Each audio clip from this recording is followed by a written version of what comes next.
48 horas. Dos alcaldes recién electos, uno de ellos fue secuestrado sin orden judicial, el alcalde de San Cristóbal, Daniel Ceballos, sin orden judicial y sin identificación de las fuerzas de seguridad que fueron a llevárselo del hotel en que se encontraba para una reunión en Caracas antenoche. Y del alcalde Enzo Escarano, que ha sido destituido y condenado a 10 meses de prisión por la Sala Constitucional del Tribunal Supremo de Justicia, que se convirtió y se denominó a sí mismo Tribunal Penal. Sin juicio, sin haber tenido juicio y derecho a la defensa, fue destituido y enviado junto con el alcalde Ceballos también a la cárcel militar de Miraflores. Obviamente, estas prácticas están siendo, mientras hablamos, ampliadas y amenazadas muchos otros dirigentes políticos venezolanos. En estos días y con las detenciones de ayer, superado las 1.700 detenciones, más de 500 heridos en Venezuela, 34 personas asesinadas, y hay hasta este momento 59 denuncias de tortura. Pero yo quiero aquí hacer una mención. Estos jóvenes que han sido torturados y que lo han denunciado, señor embajador, lo han hecho en cuarteles militares o sedes de la policía política, donde se han constituido fiscalías y tribunales. ¿Ustedes se imaginan lo que significa denunciar una tortura en frente de tus agresores? Allí, así, este es el grado de valentía y firmeza que estos jóvenes han tenido. Los niveles de tortura que hemos visto incluyen torturas muy, muy graves. Jóvenes rociados con gasolina, jóvenes que han sido objeto de descargas eléctricas. Y hasta un joven que ha denunciado una violación. Juan Manuel Carrasco, por cierto. Entre las prácticas violatorias de derechos humanos, yo quiero hacer especial mención a lo que están haciendo bandas paramilitares en zonas populares de Venezuela. Por ejemplo, un lugar emblemático, el 23 de enero, solo a 2-3 kilómetros de Miraflores. Si ustedes recorren esas calles, se darían cuenta cómo hay algunas viviendas que están siendo marcadas con pintura. Estas bandas criminales marcan las casas de las familias que han protestado para estigmatizarlas y para ponerlas en riesgo, y desde luego para que no lo vuelvan a hacer. Disparan a los balcones y a las ventanas donde escuchan voces de protesta.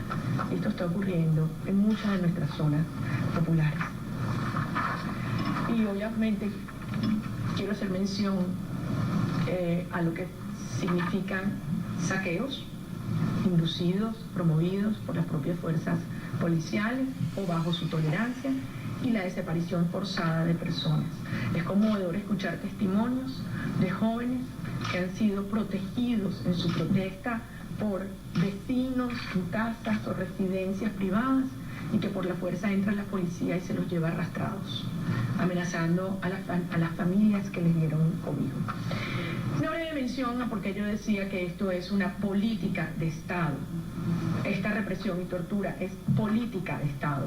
Y no me voy a extender, pero simplemente vamos a hacer mención a lo que ha sido el comportamiento de los distintos órganos del poder público. Una fiscal general que no solamente ha negado la existencia de estas torturas, pero que se ha burlado de algunos de estos testimonios, como es el caso del joven Carrasco. Una defensora del pueblo que no entiende lo que el término tortura implica y lo que significa la diferencia entre un proceso de investigación. Una Guardia Nacional que, violando el artículo 68, utiliza gases tóxicos y uso desproporcionado de la fuerza para reprimir una protesta ciudadana, y unos medios de comunicación públicos que son utilizados como el principal vía de instigación a la violencia y al ataque. ¿Ustedes saben lo que significa que el señor Maduro en cadena nacional le dé una instrucción a las bandas criminales para que salgan a atacar y aniquilar todo espacio de protesta, y que de manera inmediata y simultánea en 10, 15 estados de Venezuela comience esta acción indiscriminada de estos grupos paramilitares asesinando, persiguiendo y deteniendo?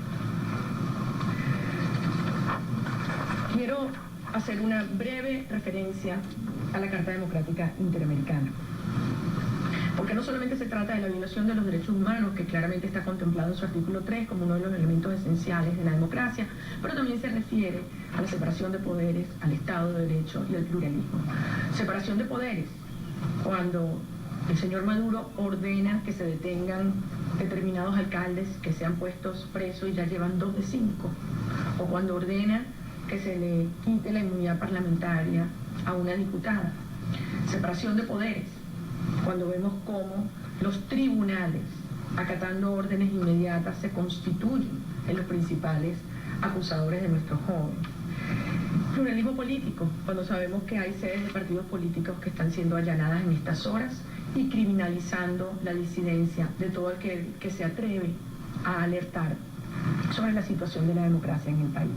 Desde luego no puedo dejar de mencionar el tema de la libertad de expresión aquí frente a ustedes. Ustedes conocen bien lo que significa el ejercicio del periodismo hoy en día en Venezuela. Ser periodista es prácticamente hoy un acto de heroísmo, el periodismo de verdad, el que dice la verdad, pero tiene altos costos. Y si no, miren ya más de 200 periodistas que han sido perseguidos o heridos en estas últimas 7 semanas. Y lo que le ha ocurrido también a los corresponsales extranjeros, quienes hasta ahora pues sentíamos que tenían alguna protección. Pero ya que han acabado con la libertad por la vía de la censura y la autocensura en los televisores y las radios, la gente no sabe. Esto que yo les estoy diciendo en tiempo real, los venezolanos no nos enteramos. Cuando nos enteramos es o por ustedes, los medios internacionales, o por las redes sociales. Y ahora viene contra la prensa, no solamente asfixiando el suministro de dólares para poder tener acceso al papel, sino también el cambio brutal en líneas editoriales. Y yo no tengo que mencionar aquí, ustedes saben lo que han sido las sublevaciones en las salas de redacción de 2 principales medios de comunicación impresa en estos últimos días. Desde luego tengo que hacer una mención al tema de las Fuerzas Armadas y la forma como las Fuerzas Armadas están siendo utilizadas como un actor político.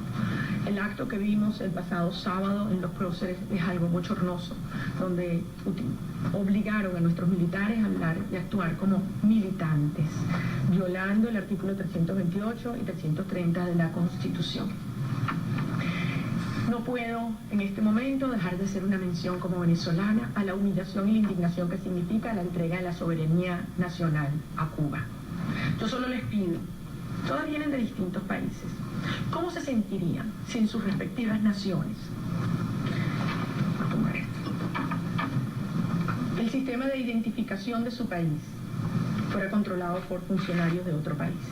Si las notarías y los registros del suyo estuvieran controlados por funcionarios de otro país, si los ministerios, gobernaciones y si las Fuerzas Armadas de su país tuvieran la presencia de militares cubanos que dan órdenes a oficiales y soldados venezolanos. Además, una transferencia de alrededor de 12.000 millones de dólares al año que necesitamos los venezolanos terriblemente para los grandes problemas de la vida de nuestros ciudadanos, que son transferidas a Cuba y que son indispensables para que este régimen pueda subsistir. Pero todo esto que había estado operando, sí, agravándose en los últimos meses, pero operando, había sido hasta cierto punto silenciado por el régimen venezolano, hasta que nuestros jóvenes llamaron a los venezolanos a la calle y le arrebatamos la careta al señor Maduro. Y hoy el mundo reconoce al régimen venezolano como lo que es, una dictadura.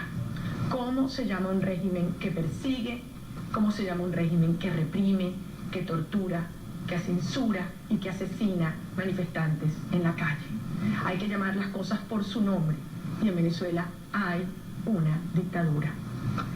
Por eso, aunque sabemos que algunos de los gobiernos que estaban allí, los representantes de los gobiernos que estaban allí sentados hoy y con quienes volveré a reunirme esta tarde, gracias a esta generosa y valiente apoyo del gobierno de Panamá, muchos han estado muy cerca de ellos y simpatizando con ellos durante años.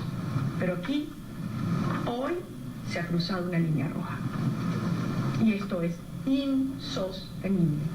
Un gobierno que se dice democrático y que represente a la soberanía popular de una nación que cree y que defiende la democracia, continúe avalando y apoyando a un régimen capaz de arremeter y reprimir con esta brutalidad, esta crueldad al pueblo de Venezuela.